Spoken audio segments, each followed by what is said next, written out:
గత వారం రోజుల నుంచి కూడా తుళ్ళూరు మంగళగిరి ప్రాంతాల్లో జరిగిన పరిణామాలను ఒకసారి మనం గమనించినట్లయితే స్థానికంగా ఉన్నటువంటి మంత్రి పత్తిపాటి పుల్లారావు గారు కానివ్వండి, అక్కడే మకాం వేసినటువంటి నారాయణ గారు కానివ్వండి, ఒకవైపున చెప్తా ఉన్నారు మాకు ఇప్పటికే 23,000 ఎకరాలు రైతులు స్వచ్ఛందంగా ఇచ్చారని.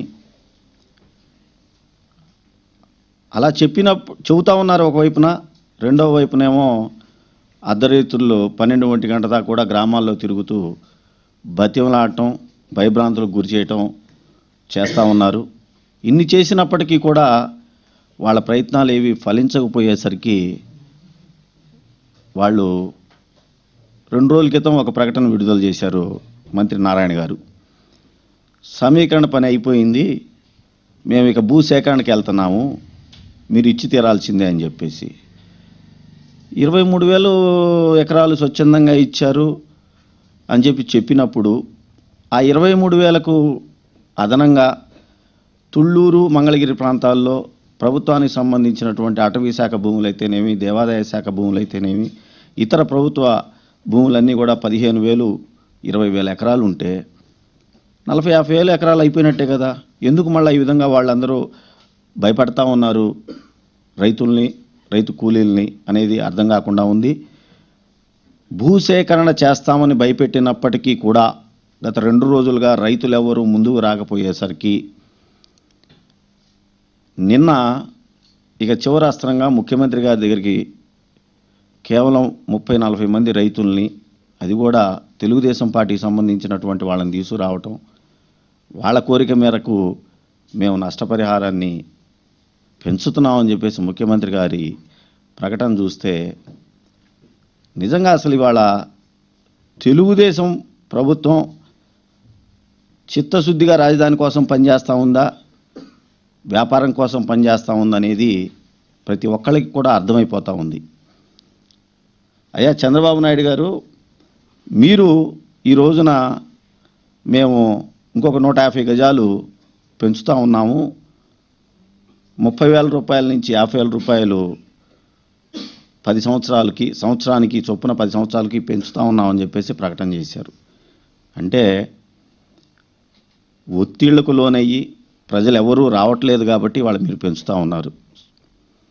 అంటే వైఎస్ఆర్ కాంగ్రెస్ పార్టీ ప్రజల పక్షాన నిలబడి రైతుల పట్ల, రైతు కూలీల పట్ల వాళ్ళకి అండగా ఉండబట్టే కదా మీరు ఈ రోజున ఈ నిర్ణయం తీసుకుంది. ఇది ఎందుకు అంటున్నాము అని అంటే, మీ మంత్రి నారాయణ గారే ఈ నెల 5వ తారీఖున 1 సెంటు భూమి కూడా మేము పెంచము, మేము నష్టపరిహారంగా ఇవ్వము అని చెప్పి చాలా స్పష్టంగా చెప్పడం జరిగింది. అలాంటిది మరి ఈ రోజున మళ్ళీ మీరు నష్టపరిహారం ఏ విధంగా మీరు పెంచబోతా ఉన్నారు? అంటే రైతులను మోసం చేసినట్టేగా.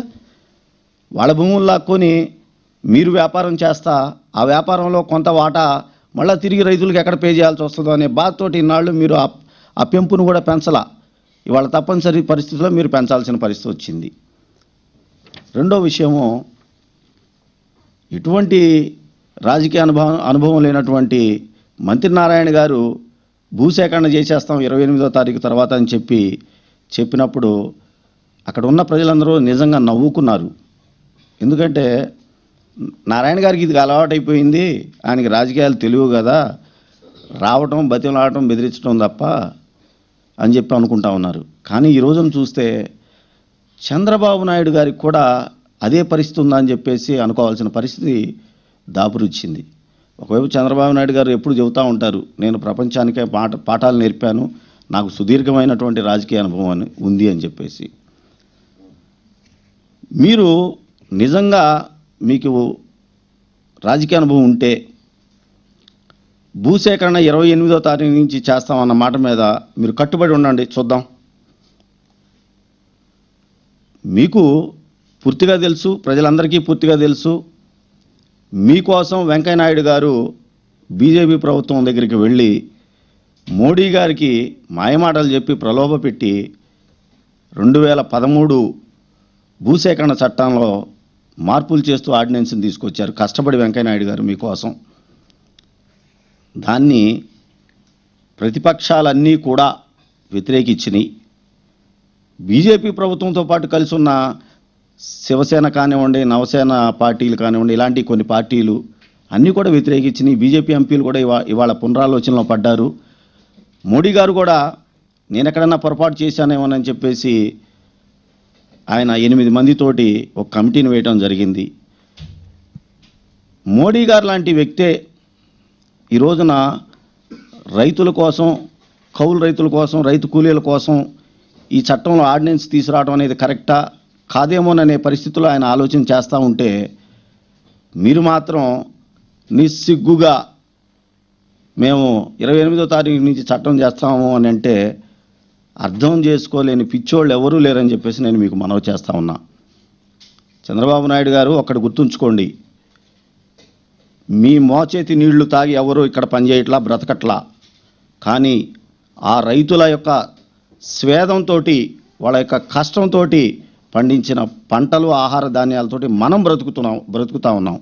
అట్లాంటి రైతన్నల్ని, రైతు కూలీల్ని, కౌలు రైతుల్ని మాత్రం మీరు ఇప్పటికైనా బెదిరించడం మానుకోమని చెప్పేసి ఈ సందర్భంగా చెప్తా ఉన్నా. మరొక విషయం అండి, సుమారు రాజ్యసభ కానివ్వండి, లోక్సభ కానివ్వండి 800 మంది ఎంపీలతోటి చర్చలు జరుగుతూ ఉన్నాయి. ఆర్డినెన్స్ అనేది చర్చకు వచ్చిన తర్వాత లోక్సభలో 6 వారాల గడువు లోపల దాని మీద ఎటువంటి నిర్ణయం తీసుకోకపోతే అది కొలాప్స్ అయ్యే పరిస్థితి ఉంది. ఇన్ని రకాలుగా చట్టంలో ఉంటే మాకు ఆ చట్టాలతో పని లేదు, నేను చెప్పిందే వేదం, నేను చేసిందే మోసం అనే రీతిలో మీరు చేయటం అంటే ఇది పూర్తిగా ప్రజల్ని, ప్రజాస్వామ్యాన్ని తప్పుదారి పట్టించే విధంగా ఉంది. ఒక్కటైతే చెబుతా ఉన్నామండి, 2013 ల్యాండ్ ఎక్విజిషన్ పూర్తి స్థాయిలో దాన్ని రానివ్వండి, దాని రూపకల్పన రానివ్వండి. వచ్చిన తర్వాత బీజేపీ ప్రభుత్వం ఎటువంటి నిర్ణయం తీసుకుంటుందో చూస్తాం. ఎందుకంటే అన్నా హజారే లాంటి వారు, మేధా పాట్కర్ లాంటి వారు, ఎంతోమంది మేధావులు కూడా దీని మీద ఆందోళన చేస్తున్నారు. చాలామంది ఎంపీలు దీని మీద ఏ నిర్ణయం వస్తుందా అని చెప్పి ఎదురు చూస్తూ ఉన్నారు. ఖచ్చితంగా న్యాయస్థానం ఉంది ఈ దేశంలో. ఒకవేళ రైతులకి, రైతు కూలీలకి వ్యతిరేకంగా కనుక బీజేపీ ప్రభుత్వం మీకోసం, మీ వ్యాపార లాభాపేక్ష కోసం కనుక ప్రయత్నం చేస్తే మేము పేదవాళ్ళ కోసం జగన్మోహన్ రెడ్డి గారి నాయకత్వంలో న్యాయస్థానం తలుపులు తట్టడానికి ఏమాత్రం వెనుకాడమని చెప్పేసి చెబుతా ఉన్నామండి. ఇంకోటి, అసలు మంగళగిరి ప్రాంతంలో ఎవరు ప్యాకేజీ పెంచమని చెప్పి అడుగుతూ ఉన్నారు అని అంటే ఆ విషయం కూడా మీకు తెలీదు. చంద్రబాబు నాయుడు గారు అక్కడ కోరతా ఉంది ప్యాకేజీ పెంచమని. తుళ్ళూరు మండలంలోని జెరూబు ప్రాంత భూములు మీరు నిన్న చెప్తా మంగళగిరిలోని ఒక 5 గ్రామాలు పేర్లతో పాటు చెప్తూ మంగళగిరికి దగ్గరలో ఉన్నాయి, వీళ్ళకి పెంచుతున్నామని అన్నారు.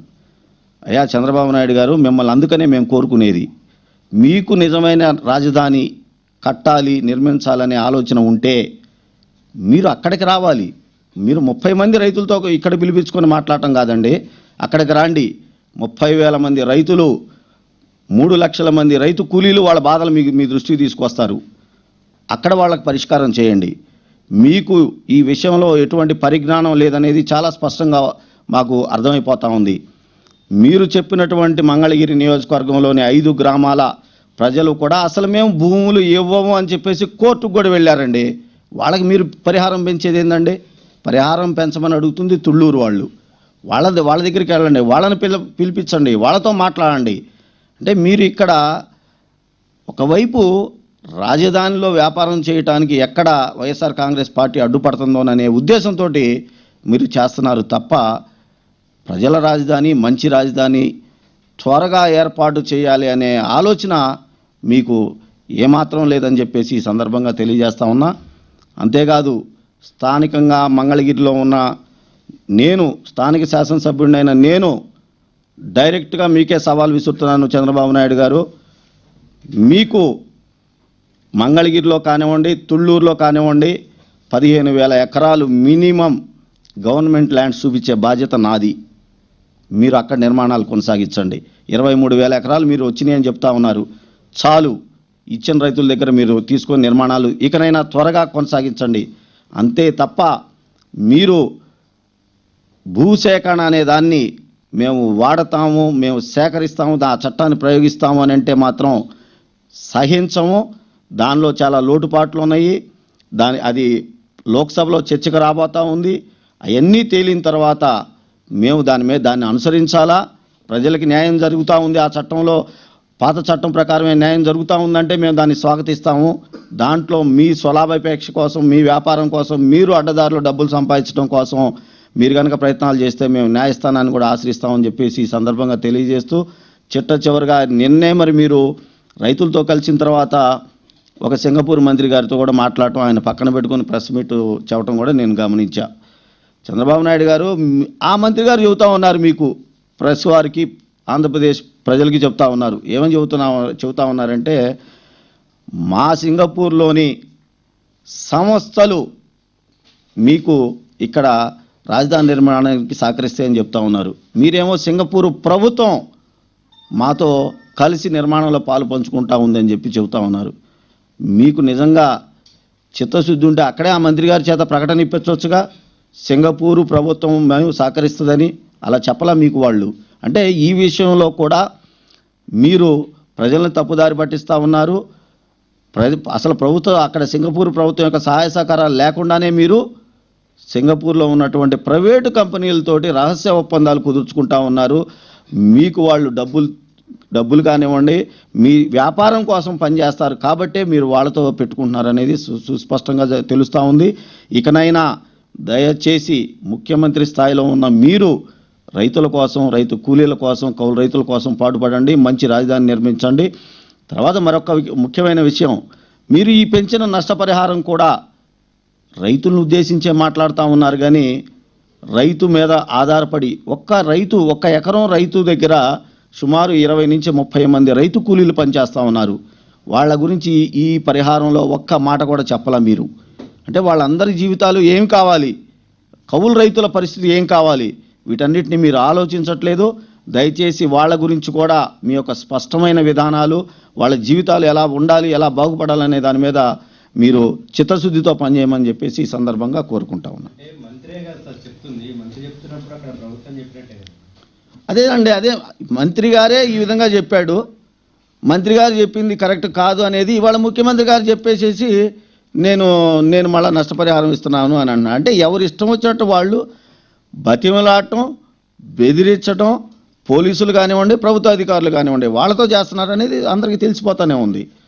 రైతులు వాళ్ళు బాధపడతా ఉన్నారండి. అక్కడ 15,000 ఎకరాలు చూపిస్తున్నారు, ఎక్కడ చూపిస్తారు?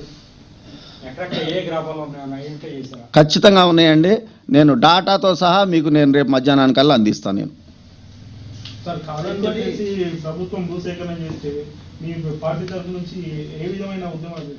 ఇప్పుడు అదే చెప్పింది, భూసేకరణ చేయటం అనేది, అసలు భూసేకరణ చేస్తాము అనేది మీ నిర్ణయం అయితే ప్రపంచంలో ఎక్కడా లేనటువంటి ల్యాండ్ పూలింగ్ని మీరు ఎందుకు తీసుకొచ్చారు? ముందు ల్యాండ్ ఎక్విజేషన్ ఆ రోజు నుంచే స్టార్ట్ చేయొచ్చు కదా.